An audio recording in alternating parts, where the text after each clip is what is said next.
Microsoft के founder Bill Gates ने कहा है कि उनकी संस्था bill and Melinda Gates foundation का पूरा ध्यान कोरोना वायरस की वैक्सीन तैयार करने पर है।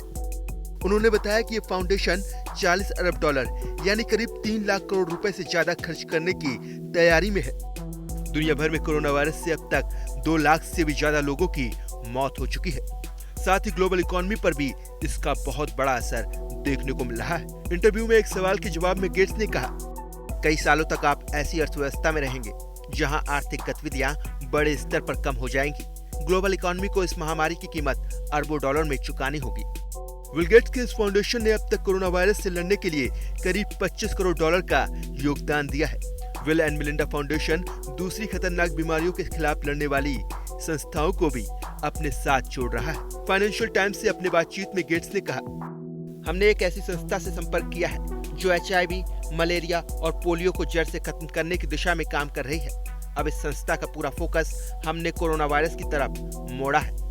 इस दौरान बिल गेट्स ने अमेरिकी राष्ट्रपति डोनाल्ड ट्रंप द्वारा की गई WHO की आलोचना का भी बचाव किया। ट्रंप ने WHO पर आरोप लगाया था कि कोरोना वायरस को लेकर ये ठीक से काम नहीं कर रही है।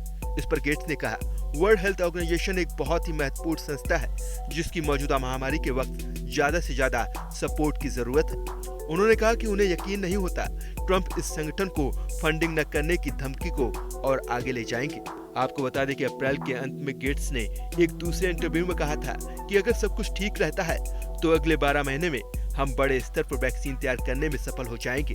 हालांकि उन्होंने ये भी कहा था कि ज्यादा से ज्यादा 2 साल भी लग सकते हैं। बिल गेट्स दुनिया भर की ऐसी 7 संस्थाओं को फंड कर रहे हैं जो कोरोना महामारी की वैक्सीन तैयार करने में जुटी है।